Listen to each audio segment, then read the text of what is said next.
its part, India committed to, quote, assume the same responsibilities and practices as the acknowledged nuclear weapon states. This includes a number of things and also a number of other things that haven't been well defined, but primary is that India will distinguish among all of its nuclear installations, India will distinguish and declare some as civilian and some as military. That hasn't been done.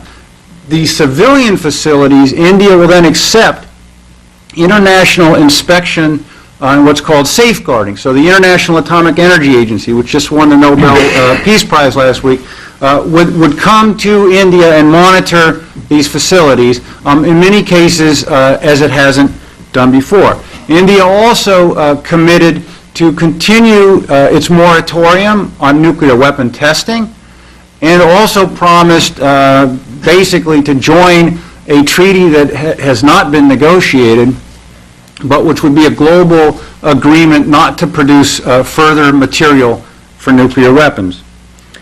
That's the basic outline. Now, like I say, there are more details, and then a lot of the detail here is now being contested. I would suggest that there are two basic elements of both the rationale and the deal that deserve support, and then two that are deeply flawed. I would applaud the administration's recognition of India's global importance and the desire by the United States and India to elevate the bilateral relations and to make India a major partner, a major focus of U.S. foreign policy. That is overdue. Secondly, I think the administration is also correct that non-proliferation rules need to be adjusted so that they don't stifle India's economic development. Now, where I think the administration gets off track is, in many ways, it has framed or sold the partnership it seeks to create with India. It's sold that as an element of balancing China's rising power. And the second problem, which is the one that the U.S. Congress is going to focus on, I believe, in its debates on whether to change U.S. law, is the fundamental looseness of the nuclear deal. Vital questions hadn't either been thought of or we don't have answers to them. For example, what are the criteria by which India will decide whether to designate a facility civilian or military? Remember, if it's civilian, it has international monitoring and safeguard. If it's military, India says you can't come here. It's not obvious that the U.S. and India have agreed on what those criteria would be. So conceivably, India could say, everything here is military, no one can come near. That hasn't been had. Secondly, the safeguards that we believe India will put on its civilian facilities, will they be in perpetuity? I believe the U.S. Congress will demand that they will be in perpetuity. I know a lot of people that the Congress will consult would demand this. I know that a lot of the international community will demand this. Except I don't think India will accept it, or I have my doubts whether India would accept it, because guess what?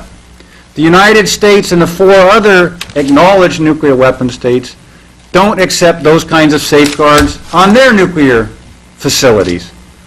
And so we are going to demand, Congress is going to demand, I believe, that India accept perpetual safeguards, because if you go to Congress and you say, we want to change the rules so we can supply nuclear technology and fuel to India, but don't worry, we're not undermining non-proliferation, because India's agreed to put a bunch of facilities under safeguards that it never had.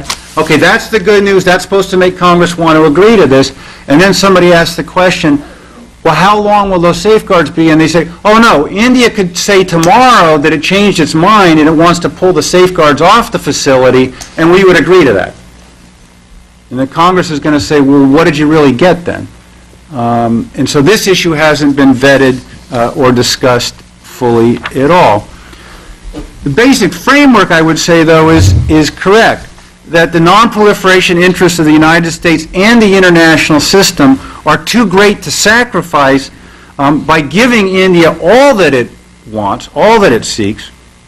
But on the other hand, the interests in India's development are too great to sacrifice by refusing to adjust the non-proliferation rules. So the best policy is going to be one that lies somewhere in between these positions.